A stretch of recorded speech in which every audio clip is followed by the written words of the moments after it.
Mano vardas Ramūnas Daugelavičius pavardė, esu iš Anykščių. Ir kai grįžau gyventi į Anykščius, rimtai pradėjau tvarkyti tėvų žemę ir visgi prie ko širdis traukia, tai prie to, ką paveldėjau iš močiutės šito rajono gyvenančios Anykščių rajone ir dėdienės, kurioms būdavo natūralu visą žolelių savybės, naudodavo neišskirdami kaip išskirtinumo, tiesiog kasdien, ar susirgus, ar progai esant, tai buvo labai arti. Na va, ir tada miesto valdžia pasiūlė patalpas, įkūrėm kultūrinių tradicijų studiją, joje arbatinė, ir toje arbatinėje ir džiovinom žoleles, ir tvarkėm, ir karpėm, ir pakavom, ir prasidėjo nuo tokių visiškai paprastų augalų, kuriuos nuvežiau į Kaziuko mugę ir nustebau, kad perka. Žodžiu, nereikia užjūrio arbatų, kurias anksčiau prieš tai mano išsilavinimas buvo rytietiškos arbatos ceremonijos. Keliavau po Kiniją, po Sibirą ir ten mokiausi ir žodžiu, panašios geografinės platumos. Kai kurios pamokos labai pravertė, kaip elgtis su vandeniu, kaip jį paruošti, kaip jį parinkti, kaip motyvuoti, ką galima, reiškia, žmogaus savybių ugdyti arbatos pagalba, prisiminėm senasias tradicijas.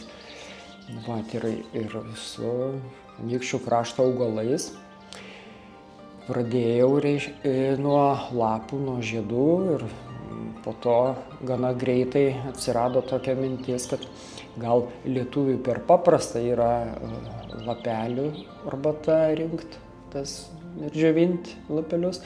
Tai pradėjau gilintis kaip ir į tautos šaknis, taip ir į augalo šaknis ir taip atsirado lietuviškos kavos. Lietuviškos kavos iš šaknų ir sėklų, kiaulpienės, varnalėšos, trūkažolės šaknys. Jos nepaprastai naudingos, bet nebuvo kaip jas vartoti, kad įeitų į racioną, ne vien tik tai susirgus, bet ir kaip profilaktika. Tai jas pradėjom skrudinti. Gilių kavą taip pat iš Rumšiškių muziejaus receptas atėjo ir jisai jau pilnai toks išieškotas, išdirbtas.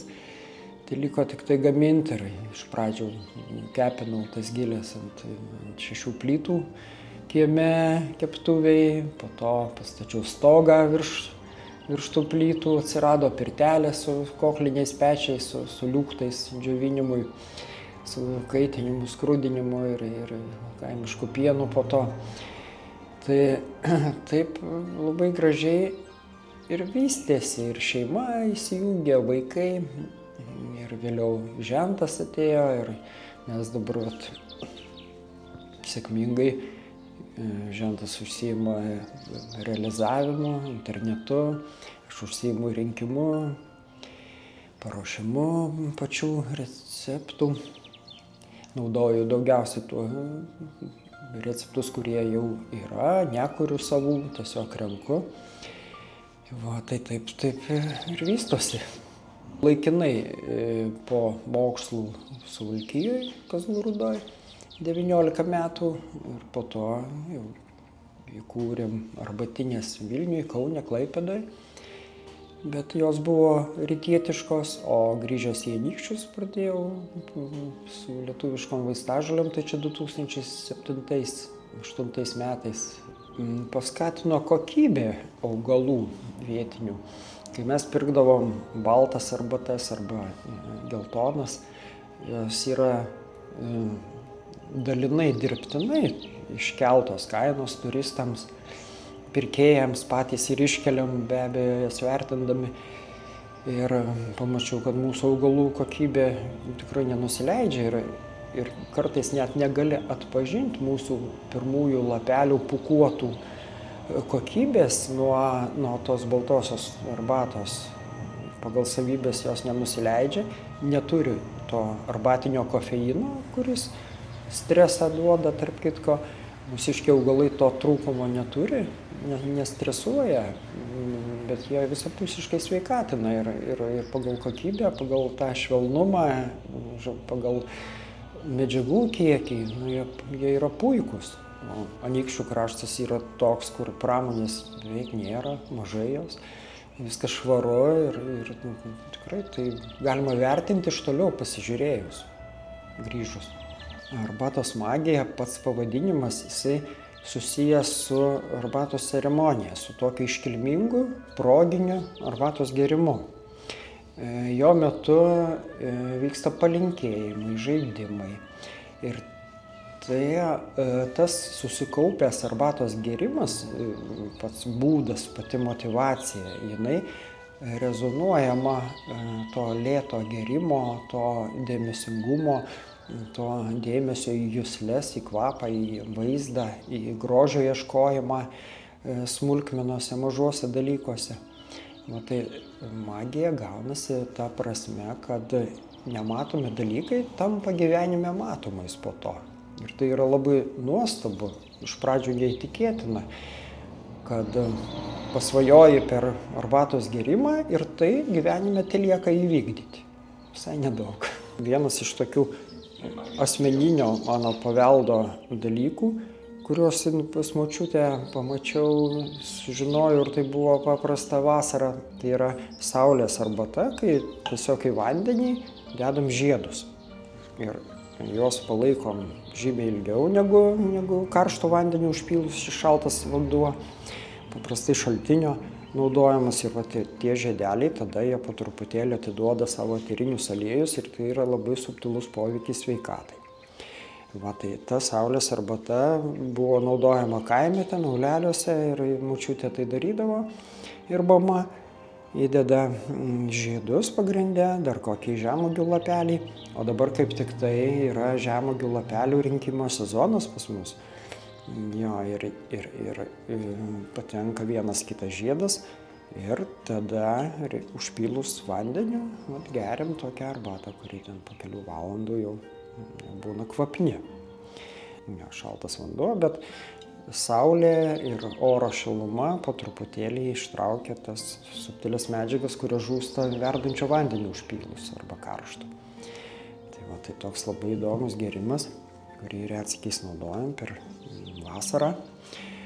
Ir man buvo nuostabu iš tikro, kad šitie paprastai augalai, kurie paprasti, tokie kaip avietė, laukinė avietė, ar ten beržo lapelis, ar ten kiaulpienės lapai, ar ten dilgėlės lapelis, garšva, notrelė. Tai jie yra nepastebimi dažnai tai įprastinė akim žiūrint ir žmogus dažnai ieško retų augalų, kurie neva padės labiau. Bet aš po truputėlį supratau, išsibandžiau, kad tie paprasti augalai, jie išsikovoja savo vietą pievoj, jie yra stiprūs, jie yra paveikūs ir tinkamai juos paruošiant, tinkamai naudojant, jie ir daro tuos stebuklus, kurių dažnai ieškoma kažkur kitose šalyse arba labai retai augančių augalų ieškoma. Tai mano tikrai ir pati pradžia buvo nuo avietės ir nuo beržo ir dabar aš juos tikrai vertinu ir pažįstu ir naudoju. Ir pavyzdžiui, avietė kaip stiebas ir lapas, jie naudojami buvo čia, kai buvo koronaviruso epidemija, reiškia ląstelių membranų apsaugai, kad tie liekamieji reiškiniai po omikrono, kad jie į tas komplikacijas nenueitų, ta prasme užbėgti kelią būsimoms ligoms, neleis nueiti į gilesnius organus, toms paviršinėms ligoms, tokiams kaip karščiavimas, kad nenueitų į inkstus ir į kitus organus. Tai avietė, tas paprastas augalas, jisai nepaprastas. Tai žodžiu, Juodojo serbento lapelis, jisai irgi labai renkamas, nes jisai su stresu, su hormonų apykaita, su endokrininėm liaukom susijęs ir kartais ligų pradžių negali atrasti, o visgi daug kas prasideda nuo antinksčių. O kaip tik tai ta kortizolio ašis, jinai labai svarbi ir taip pasižiūrėjus į juodąjį serbentą, matai, kad jisai tarsi priešingas kavai, tai įprastiniai arabikai ir naudos turi įvairiapusiškesnės negu tie tokie vienkomponenčiai, vienpusiški gėrimai, saldinti visokie. Tai va, taip ir naudojam. Na va, ir po truputėlį atsivėrė akys pelynui. Pelynas. Čia tas stebuklas, kuris nuo seniausių laikų būdavo duodamas, neskanus ir ta tokia dilema, ar skaniai gerti, ar čia ką prievarta tos močiutės siūlo, priverčia. Ir paskui tie žmonės užaugę, sveikesni ir sako, kaip gerai, kad mus motyvavo, įkalbėjo, žodžiu, nesupratom nieko, bet kaip dabar gerai. Na va, ir tada tas pelynas atėjo kartu su keliais kitais augalais, sudarė trijulę ir ta trijulė yra 19-20 amžiaus trojica vadinama, pelynas, bitkrėslė, gvazdikėlis, kurie iš pagrindų, reiškia, organizme naikina pelėsį, grybelį. Žmonės dabar netiki, kad ten kirminų gali būti, bet visgi jų visokiausių pavydalų, mikroorganizmų, patogeninių labai daug. Ir tas pelynas, dabar tarp kitko vazonėliuose ten yra pasodinta, aš jį renku laukinį, bet šiek tiek sodinu, auginu, kadangi gamtoje nyksta. Jo reikia daug, tikrai kiekvienais metais profilaktikai labai žmonės tikrai nori, klausia, perka. Ir ta mūsų dabar naujovė, kad dedame į kapsulės, kad tas skonis tiesiog kaip trūkumas, kuris buvo, kad greitai tirpstančioj kapsulytėj jisai ištirptų. Tai vat vėliau galėsiu parodyti, kaip tai atrodo. Tai žodžiu, tos visokios žinios apie nešėjus vaistažolių organizme, tai yra dažniausiai vanduo, bet prasiplėtė ten keliaujant, kad gali būti ir medus, ir grietinėlė, ir maistas, nešėjai medžiagų naudingų organizme. Tai tiesiog nuolat mokausi ir tai nei kiek tie mokslai nesuprastina mūsų augalų, bet kaip tik tai leidžia atidžiau pažvelgti ir juos tinkamai paruošti, naudoti labai.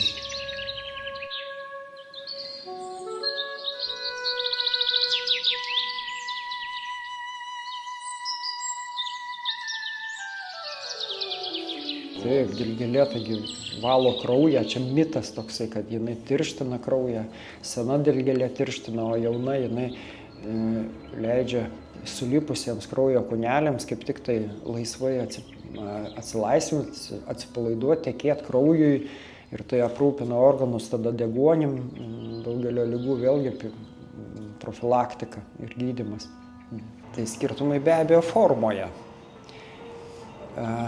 Forma, tai podeliais, staleliais ar kas, ar aplinka, tradicija, ten kokių tai lenktų stogų, ar ten vandens tekėjimui pritaikytų stalelių. Labai didelė pagarba tam procesui. Norisi sutikti ir Lietuvoje daug tokių žmonių, daugiau, kurie giluminį tą suprastų poveikį, kiek veikia gerimo būdas, lyginant su tuo, ką geri, su medžiaga. Tai yra labai stipriai sustiprinantis dalykas, ta motyvacija, tas supratimas, ta pagarba, įsiklausimas.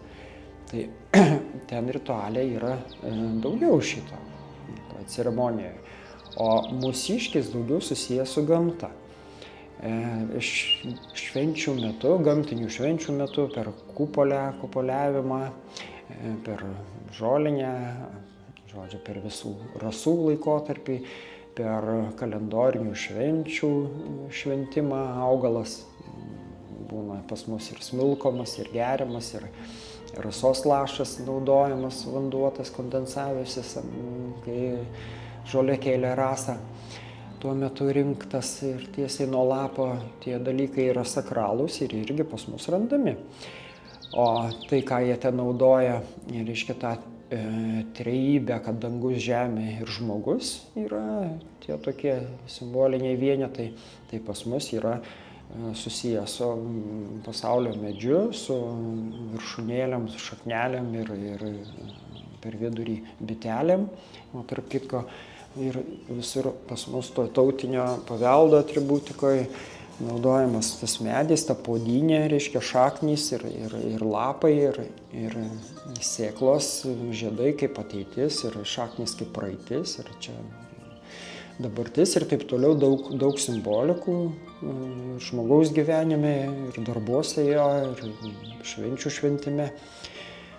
Tai yra tie patys trys, tik kitais pavadinimais ir nes visur, kiekvienam krašte jie tą supranta, truputėlį kitaip vadina ir tai labai susivienyje. Tai aš irgi tuo remiuosi savo edukacijose, kalbu apie šaknis tautos ir apie sėklas, ką mes pasėjam. Ir kad augalą tikrai verta naudoti pradedant ne tik nuo lapų, bet ir nuo šaknų sezoniškai. Reiškia, ką iš ten atsivežiau, tai tą sezoninį naudojimą augalų. Kad mes esam skirtingi rudenį, skirtingi pavasarį ir skirtingos tos potencialios lygos. Sezoninė mityba, sezoninis elgesys ir sezoniniai augalai labai svarbu. Va, tai dabar galiu padaryti gauromečio arbatos. Gaurometis irgi toksai garsus Rytų Europoje ir mūsų krašte. Va, tai bersiu truputėlį iš pačio lapelio. Jį fermentuojam, maigom, išskiria sultis jisai. Surinktas birželio pabaigoj, liepoj kartais, paprastai per Jonines. Ja, ir jisai toksai fermentuojant, išlaikant temperatūroj keletą dienų, natūralioj, bet karštoj, jisai patamsėja ir tada žalumo nebelieka, bet atsiranda kitos savybės, kurios ištirtos tikrai tyrimais ir aprašytos ir disertacijos apgintos. Ir tas augalas auga pas mus ir nėra taip jau jo paprasta rasti. Nėra toks dažnas, bet anksčiau labai dažnas būdavo, kai būdavo daugiau tokių kirtaviečių apleistų, kur nesutvarkytos, kur visokie šakos sumestos. Na va, tai jisai nepaprastas augalas savo poveikiu. Jisai stiprina nervų sistemą, jisai reiškia nuo tos nerimo būsenos.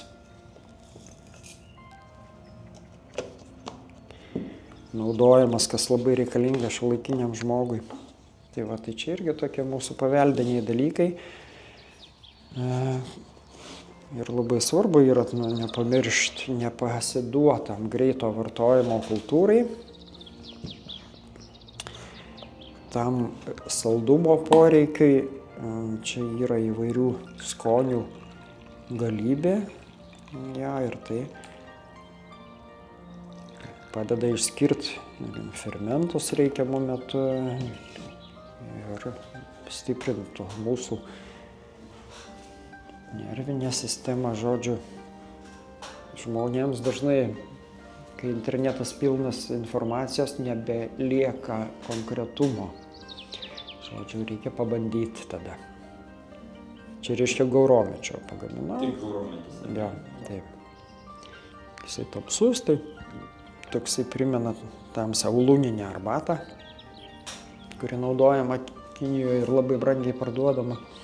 Dažnai ir jinai tokia iš išvaizdos irgi panašiai ir skonis primena ir forma labai tai išieškota, gaunasi lapelio.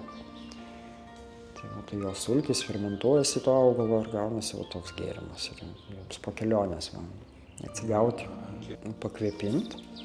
Pradžioj kvapas jisai visada paruošia mūsų vidų jau priėmimui skonio. Galima gerti akimis pradžioj, reiškia pažiūrėti spalvą, pažiūrėti skaidrumą, ir tada jau kvapas, ir tada jau ragavimas. Ragaujant galima po liežuviu ir šalia liežuvio, ir ant liežuvio skonius tyrinėti. Ir kalbėti apie tas vietas, kuriuose auga jisai, aplamai apie gamtą, apie tą gamtos raštą, kuris, sakoma, kad pirminis žmogaus pažintas raštas buvo nerašytas, bet skaitomas iš gamtos. Tai yra prototipas, tai yra visų raštų pirmasis, reiškia šventraštis. Ir kiek ten visokių formų, kiekvieno lapelio kitokią formą, stiebelių. Ir turi kiekvienas giluminę prasmę, kaip jisai auga, dar toliau, kaip jisai gali būti naudojamas, kokia simbiozė su kitais augalais ir su žmogum tada, kaip žmogui su juo elgtis, kaip įsiklausyti. Žodžiu, šitas raštas turi daug sluoksnių. Jisai per vandenį, reiškia, atiduoda vandeniui arbatoje savo savybės, o per vandenį lengviau, kaip per nešėją, mūsų kraujotaką pasisavina ir išnešioja. Ir tokiu būdu įvyksta tas toksai lėtas kontaktas, lėtas įsisavinimas ir geresnis jisai negu greitai išgeriant. Tai dėl to tas ragavimas yra sveikesnis negu greitas išgerimas.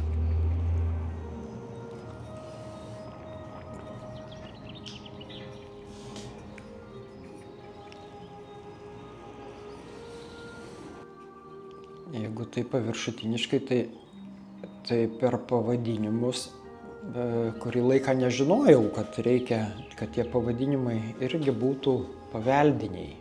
Ta prasme, sunku atrinkti pavadinimus, kurie atitiktų ir veterinarijai, kad nebūtų jokios užuominos apie gydomąjį poveikį. Ir paveldui, kad tai būtų taip kaip gylių kava, tai būtų patvirtinta, kad tai yra paveldas. Žodžiu, koks nors pelynas bitkrėslė gvazdikėlis jau nėra paveldas, o pats pelynas jau yra paveldas. Žodžiu, tie mišiniai dažnai neatitinka paveldinių dalykų, juos reikia remtis šaltiniais. Tai buvo tikrai įdomus procesas, kai sėdėjau bibliotekose, rinkau labiau ir kulinarinio paveldo, ir tautinio paveldo tas žinias, kas aprašė, žodžiu, kiek ten Basanavičius minėjo, kiek kiti, ir žmonių atsiliepimai nyksta ten tie žmonės, kurie gali duoti, reiškia, tas žinias, parodymus, tą tautosaką tokia. Čia iš tikrųjų yra mūsų tautos identiteto dalis, reiškia, susiję tai su mūsų šaknimis ir kaip kalba, kaip teritorija, taip ir tradicijos. Tai va čia įeina į mūsų tradicijas tas augalų rinkimas ir naudojimas. Ir dabar, reiškia, ta globalizacija tarsi sudaro įstatymiškai dažnai tokias sąlygas, kai jautiesi tarsi užribyje, kad tu darai beveik neleistiną dalyką. Žodžiu, užkliūna už tokių tarsi formalių dalykų, kaip pavadinimai. Bet prisitaikom, darom savo darbą ir galvojam apie tą pasaulio medį, apie tos didelius globalius dalykus, kurie valstybės ateina, išeina, keičiasi kultūros, bet va, tie pirminiai dalykai, simboliai tie išlieka. Tai augalas yra labai svarbus to simbolio patvirtinimas. Tai va, tai čia toks ir. Aš vesdavau arbatos būrelius, kai buvo tos patalpos kultūrinės tradicijų studijos.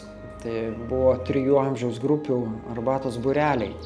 Tai ten nuo teatrų, nuo šešėlių teatrų iki gamtos išvykų mes visaip kaip bandydavom žaisdami pažinti.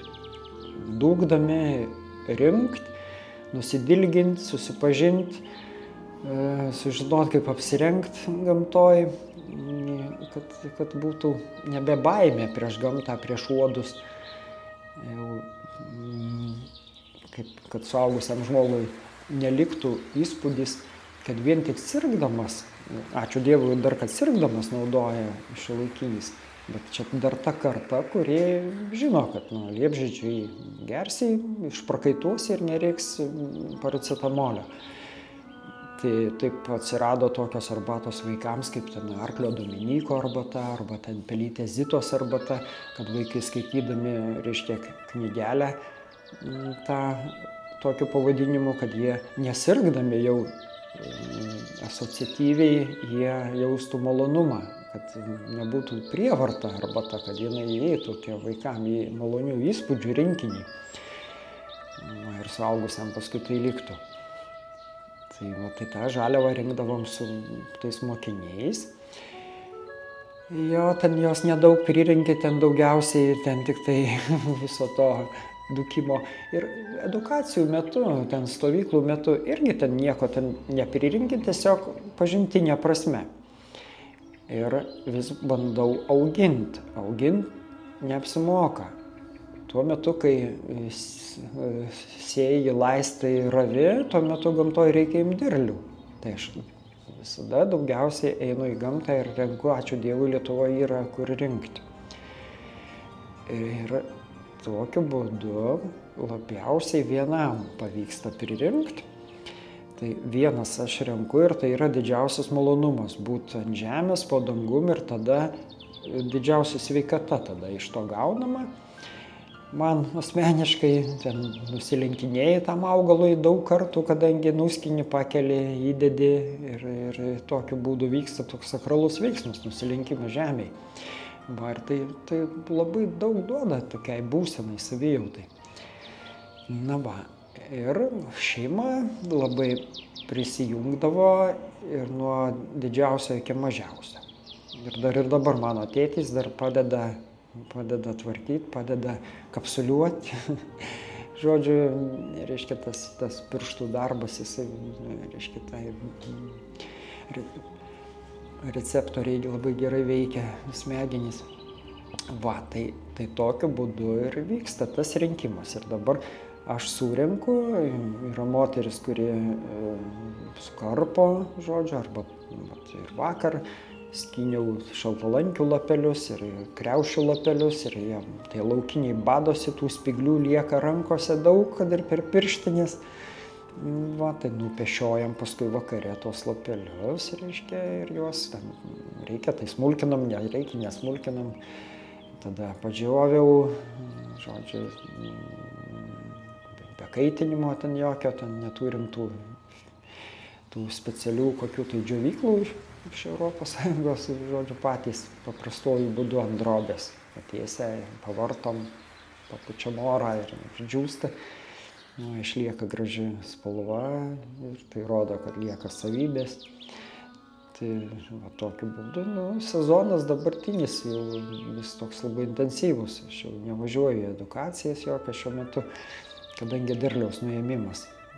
Pati ta žaluma visas birželis ir tos rasos artėjančios ir paskui jau gamta apmiršta, tada jau yra dar augalų ir po to lieka. Taip ir gilinėsi į augalus ir aš beaugindamas labiau susipažįstu su augalais, ilgiau su jais būni, pabendrauji, pažįsti jų savybės, o gamtoje rinkdamas irgi atsirinku, ko žmonėms reikia, ten pasirinkimas irgi labai didelis. Aš matau, kaip tiesiog pamatai, kaip vaikui bloga yra, kai jis serga. Kai jam bloga, tai jis viskam sako ne, tam, kas nauja. O tam, kas nenauja, tai jisai jau jam įprasta, tai jam tada saugu. To saugumo vaikui reikia. Jam pažinti reikia, kad būtų saugu. Tai ir šiaip, tie visokie dalykai, jie po truputėlį ateina, ten per metus koks vienas kitas dalykas ateina ir taip daug metų ir kiekvienas ten žolininkas turi savo tokius išieškotus būdus, metodus ir tarsi net nesipainiojam, nesikartojam, turbūt daug kas. Kiekvienas savo receptus naudoja. Gerai, tai va, čia nusilipdėm va tokį gilės formos indelį ir iš gilės brandolio išlūpus jį, išmirkius pienę, jau tokia daugeliu lietuvių, nu, mano kartos arba vyresnių sekančios kartos, kiekvienas, kai jisai paragauja skonį šitos gilių kavos, tarsi tautinė atmintis atsinaujina ir jam staiga kaip per kūnų žinia tokia, kad prisimenu, šitą gėriau vaikystėje. Jam kvapas tiesiog arti atminties pažadina ir tada jis prisimena, kad tai buvo gaminama. Ir gilės brandolys, žodžiu, jis nėra taip lengvai paimamas, ten jį kai reikia spėt surinkti ir išlukštenti ir po to apdirbti, ten 3 paras trunka visą gamybą. Nuo pradžio iki pabaigos, tai be abejo su šito buvo pradžia su ta pirtele būsima nuo tų 6 plytų. Tai gilių kava ir pagalvojau, kad ir kitos sėklos gali būti panašiai gaminamos. Tai taip atsirado gudobelės, vienapiestės gudobelės sėklyčių kava, kadangi tas paskrudinimas buvo reikalingas tam, kad reiškia, iš pačių uogyčių gaunama tinktūra, o lieka kauliukai. O iš kauliukų savybės ištraukti yra gan sunku, kadangi jie kieti kaip žvyras ir jų neištraukia vanduo. Tai paskrudinus jie tampa trapesni ir tada galima malt. Ir dar tada truputėlį dedama kitų ingredientų šildančių. Čia už kitų medicinų žinios yra, žodžiu, ten šalančiom galūnėms, kraujotakai, tai kapiliariniai. Va, tai ne tik širdeliai gudobelė tapo naudojama, bet ir naudojama tom mažosiam kraujagyslėm, tam cholesteroliui. Va, ir tos žinios po truputėlį taip atėjo iš Virgilijaus Kirkevičiaus. Ir iš kitų, reiškia, fitoterapeutų ir farmacininkų. Tai yra paremta, tai nėra mano išgalvota, aš tiesiog gamint pradėjau. Va, ir taip pat erškėtuogių sėklyčių kava, kai pati erškėtuogė turi vienokias savybės, minkštimas, spalva ir skonis rodo, kad jo savybės, ten karotinoidai ir vitaminas C.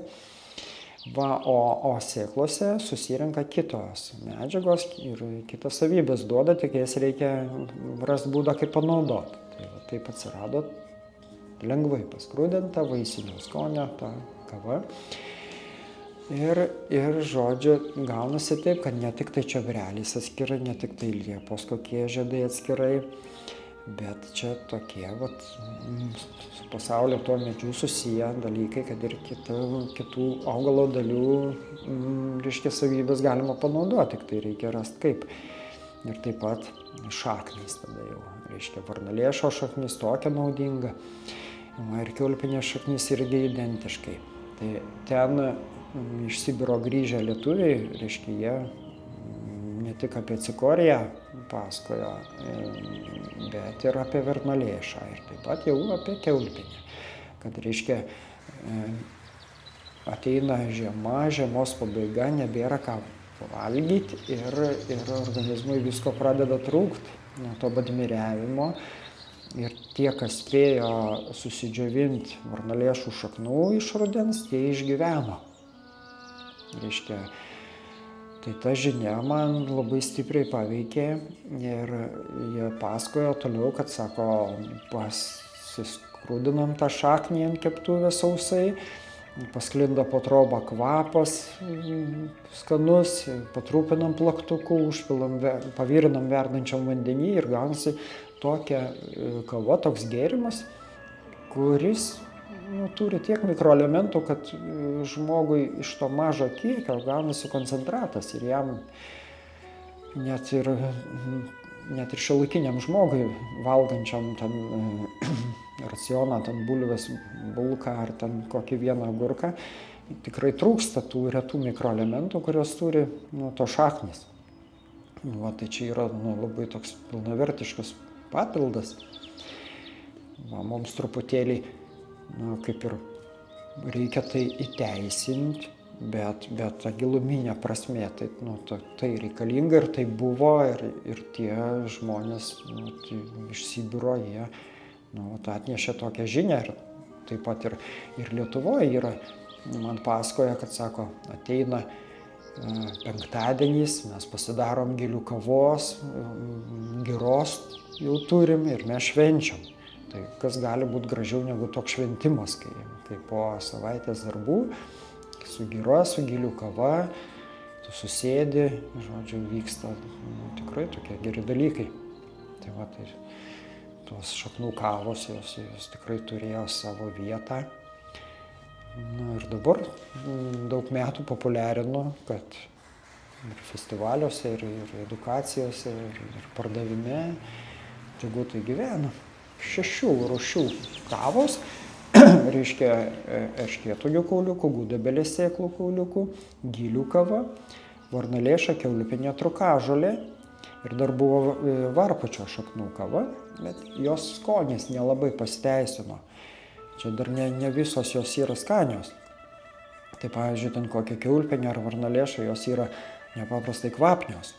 Aš ten panoramai, kai kepinu tą gilių kavą, tą kiaulpienės šaknų kavą, ateina žmonės iš kito galo to komplekso, sako, kur čia šokoladą verda. Ir čia taip pat mūsų patalpos yra Siauruko muziejui. Ir eina žmonės, ieško tiesiog, iš kur čia taip skaniai kvepia ir nepagalvotum.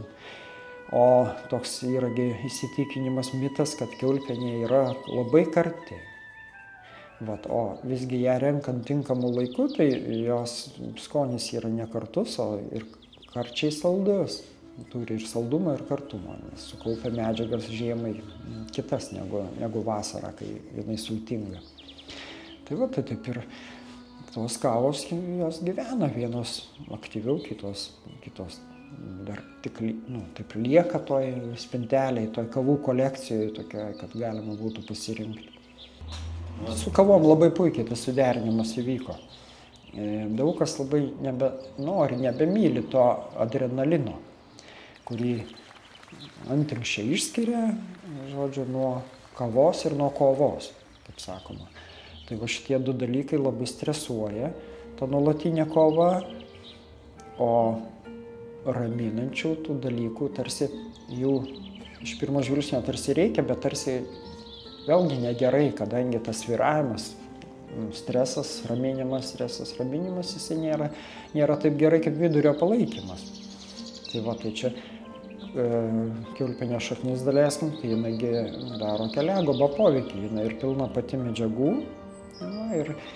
ir taip pat pats gėrimas, jisai kaip alternatyva kavai, kadangi panašus skonis, tai mes tą savo tautinę kavą savo spintelėj tada normaliai atsidarius, kai matom, tai galim rinktis. Ar man tikrai dabar buvo nemiga ir aš žiauriai neišsimiegojęs ir tada jau reikia to adrenalino, ar aš normaliai pamiegojęs, tiesiog noriu poilsio arba suvirškinti maistą, ką irgi labai gerai daro kiaulpienė. Va, ir plius jinai imunitetui nepaprastai gera, tai galima ir vaikams duoti. Žodžiu, tas skanus kvapas jos ir tada dar galima balinti pienu. Ir tokiu būdu jinai tampa kulinarija paveldo gaminys, tarp kitko, mūsų buvo geriausias, čia ta kiaulpienė kava, Kaziuko mugėj kažkurių metų. Tai ir agrobalta. Tai žodžiu, jinai, ypač jaunimui, kurie nebebūtinai nori tonizuotis, jiem pakanka tos energijos, tai čia tą įpročio momentą jinai patenkina ir skoninį momentą. Tai kodėl ne, tada tegu būna kolekcijoje tos visos kavos, atsidariau ryte spintelę ir ko aš šįryt norėsiu, galima būti tokiu įnoringu. nežinau, ar čia tautinio paveldo bus pripažinta tas kapsuliavimas, reiškia, tirpstančiai apvalkale, ar reikia įvilkti į duoną, daleiskim, ar dar kokių nors minčių. Kažkaip norėtųsi, kad tie ne tik žmonių įpročiai priartėtų prie žolelių, bet ir mūsų toks balansas, ant kiek atitinka rašytinius šaltinius ir ant kiek naujai kuriami šaltiniai tampa paveldu. Kažkada jie prasideda dabar. Nu, tai vat, tokia tarsi įdomus klausimas toks. Kaip tai gali būti teisinta. Tie nauji pavadinimai ir nauji būdai pateikimo. Nu, iš tikrųjų tai reikia, jeigu mano tokį šitą žolininko darbą dirbti ir stengtis jį realizuoti, tai iš tikrųjų labai reikia gamtą mylėti ir jau vien dovanot savo pagamintus gaminius jau turi pakakti pradžioj, kad ištirt poreikiui. Nes jeigu vien sugalvojus ir padarius, ir to nereikės žmogui, tai nieko iš to neišeis. Dovanoti, ką pagaminė pradžioj.